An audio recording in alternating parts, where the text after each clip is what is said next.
你想先问吗？我先问。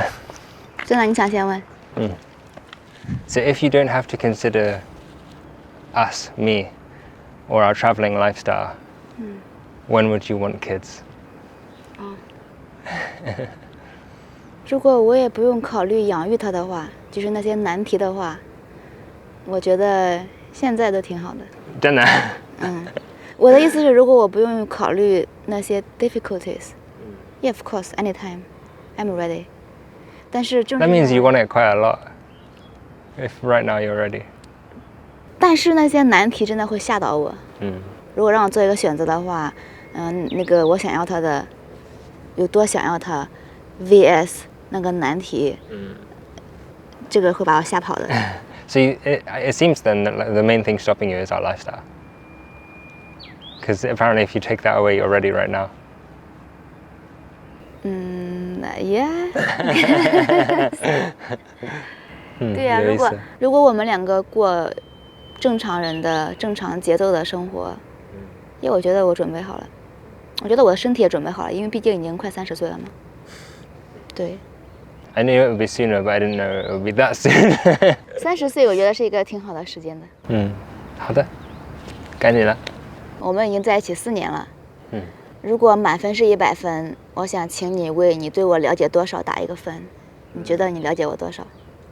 Before I would have put a higher score than something which knocked that score down recently and made me feel like I didn't understand you as much as I thought I did. I still think I'm definitely in the 90s. I'd like to say 95, but I think maybe not 95. I think maybe like 92, 93. 你想不想就是把我了解的完完全全，还是你觉得？ Oh yeah, definitely. 那你觉得了解一个人100%有可能吗？ I think it's possible, but the thing is like different situations, different circumstances, right? The longer time you spend with someone, the longer you have, the more chance you have to find those unlikely and rare moments that maybe test you or, yeah, change you in some way. And so I guess the more time I spend with you, the closer it'll get to 100. But who knows? Maybe we'll be old and I still won't be at 100. I'll still be at 98, 99. I always have a little bit more to learn about you. And I can still think of 10 questions to ask you quite easily. I thought this time it might be harder, but straight away I was just like... 我也差不多。 How has How You See Me changed since our first 10 questions film that we did together? Well， 我觉得首先我了解你的那个百分比比当时肯定是多更多了。 Should be. 对，然后我觉得我看到了更真实的你，你的所有的情绪，所有的面相，包括我觉得你对我的爱和我对你的爱，我之前的那个了解和现在了解是不一样的。现在我可以看到，就是更深处。你能说具体一点吗？ It feels very big. 就是你在我面前呈现的样子，更加多元化，更加不一样。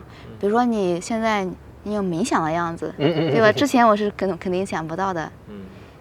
还有你，你伤心的样子，破碎的样子，然后但是你又非常非常坚强的一面。因为如果不是我们共同经历一些事情，这些我没有机会知道。但正是因为我们在一起经历，所以我有机会去见证他们。Time has made our view of each other fuller.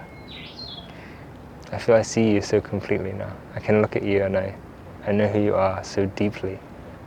It's definitely not the feeling I had when we did the first 10 questions. 我们第一次做 10 question 的时候，就是抱着对彼此的那个爱，就感觉我们很相爱，就美好的感觉。And we wanted to do it because we wanted to learn more stuff.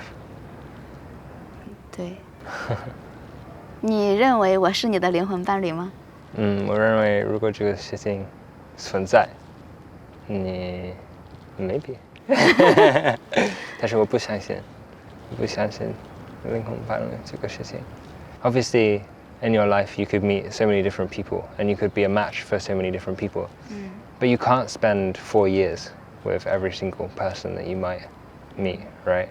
So that time you spend with that other person, the more time you spend with them, the more, if things are right, then the more time you have to make them more like your soulmate. And the more you grow into each other, the more you become each other's soulmates. So I think if that thing really does exist for me, it must be you.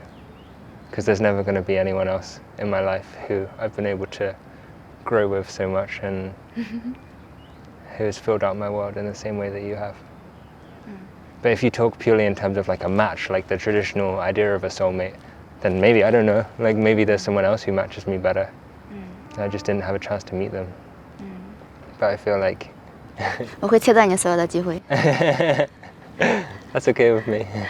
If you could give a message, leave a message for the you that had the first 10 questions film, what would your message to that version of you be?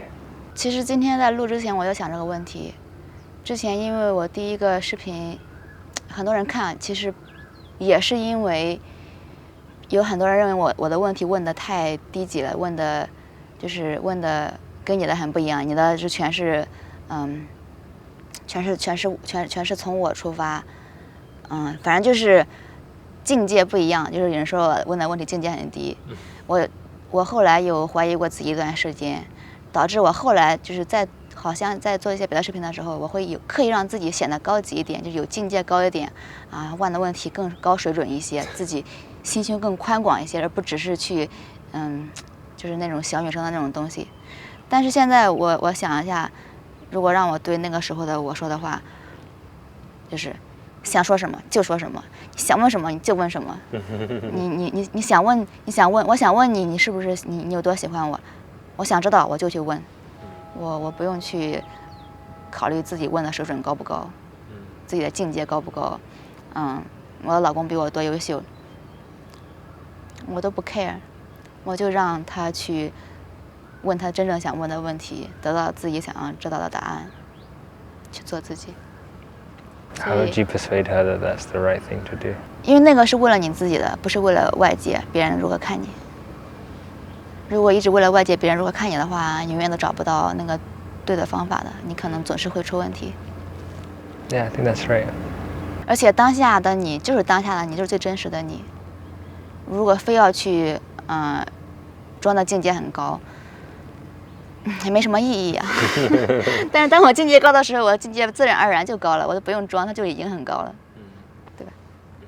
如果假设你和我们都能活到80多岁，然后你现在的脑子里面能够看到的是一幅什么样的画面？关于我们？ Oh, that's really easy because I have like a idea of what I want our life to be at that time in my head. We have like probably a little house we built ourselves, maybe it's wooden, with a big garden out the back. Like as soon as you walk out the back, it's into nature, and we just like to have slow life, sit around reading books together, or telling each other things that we've learned or heard about. Maybe you have picked something up. Maybe I'll have picked something up like drawing or painting, or maybe you'll be more into writing. I don't know, whenever I imagine that, it's just like me and you sat with each other close or in the same room, doing our own things but together. 听着好舒服呀！你还做冥想吗？谁知道？ What part of you do you want to change right now? 现在我并不想刻意改变我任何的地方。我觉得我不但我没有刻意想去改变任何地方，反而更加想要去接纳自己的所有的东西。对。比如说我可能对一个朋友有点自私了，但我当时没有意识到，那后面我意识到了，我不会去苛责自己，觉得自己怎么是一个自私的人。那我可能就是既然是已经发生过了，我做了一些让我遗憾的事情，甚至是悔恨的事情，但是对我可能会更加的去接纳它，去试着去理解它。I didn't know exactly what I'd hear if I asked that question, but I knew it would be something good. 我发现能够接纳自己的一切，真的是一个 ，it's a life-changing thing。如果有一个伊甸园，什么东西？就是 Adam 和 Eva 住的地方，就是你能所有的生命都和谐共处，没有任何的killing，没有任何的不公平，都很美好，然后我们两个可以幸福的生活在一起。但有一个代价就是，你跟所有的你认识的人，你的家人朋友你会失去他们，就是没有链接了。然后你会选择去那样的伊甸园，还是你会怎么选择？ I think that will always happen eventually, right? You always get to a place where you won't know anybody, even if that's death. So to have a choice to have that happen anyway, but for everything to become magical and perfect, it sounds like a pretty good choice. You know, like a Pandora in Avatar. Oh yeah. 你愿意吗？ Maybe. 还可以骑那个龙 Red Dragon. Sounds good. But I don't know, there's something about that that's like an escape, right? Like an escape from reality, an escape from the possibility of what you could actually achieve in this life. It's just like, give you everything that you need, here you go. But maybe if that really happens, you haven't been able to find that thing that makes it all complete and perfect. What you've just done is lose everything around you instead. And you're unable to appreciate them enough to realize that they're also the things that makes your life full and perfect and complete. I would definitely go. Really? I just go. Yeah. 特别是当我看《阿凡达》他们在那个山谷里面骑龙的时候，妈呀，我也好想骑上去飞呀！ What's your biggest goal for the next year? 我挣100万。Why is it always money? 不是，因为我们今年年底又要去英国，对吧？我们这个计划已经出来了。然后我希望英国之后我们可以做一个旅途，就是我们计划那个旅途可以实现。就像我们前面1年零9个月那样子的旅途一样，我希望下一次旅途更加顺利，可能又是1年多，然后再回到中国。我希望那个旅途可以顺利的实现。如果满分是100分，你现在对我的信任有多少分100. 真的吗？这么高？ Yeah. 哦耶！ You win. Ding ding ding. 真的，没有任何疑问。You have my trust. Who is your biggest role model or influence or person you look up to right now? Yeah， 我经常说的那个，我跟身边很多人都说的 ，Helen I Keller。 thought so, yeah. 她是我的精神榜样。就是可能，我读完他的书了之后呢，可能大部分时间我都忘记这本书，忘记他的故事。但是每当我想起来，然后那份热血喷涌，就他的那个能量马上又回到我的体内，就像是一个种子一样。可能平时我没有看到他，但是当我一想到他的时候，他马上就扎到我的内心里面。What do you think it is about her that you want to be more like? If she's your role model? 感恩你已经拥有的，不要去抱怨你没有的。对，我觉得这是他践行的一点。对，他拥有的比我们拥有的太少了。他没有眼睛，没有耳朵。我意思是，他看不到，听不到，他也不会说。他比我们拥有的太少了，但他把握住了他拥有的东西。对，他是不后悔的，他死的时候也不后悔。我想成为一个我死的那一刻，我没有任何悔恨，没有任何后悔。Sounds good. What's your favorite moment that we've had together? Out of all the moments that we've lived through, all the places we've been, all the people we've met. 就说一个。Yeah. 就是我们在阿尔巴尼亚海马尔有一天我们去山上徒步，然后走到一片没有路的野草地上，我们坐下来。就那个感觉。Yeah, that was beautiful. It's like we found our own little slice of heaven. 当只有我们2个人的时候，然后在野外，没有任何噪音，没有任何打扰的时候，你是不是能够猜到啊？ I thought it would be something like that. 你觉得我们在一起这么多年，你对我产生的最大的影响是什么？ I think the most obvious thing is like your day-to-day life. Because when I met you, you were working a horrible job and had no free time, and were just getting sucked up by that. I think one of the biggest influence that I gave was the chance to get away from that and to experience life in a totally new way, let you explore yourself and what you wanted to do and see a bigger world. You changed me.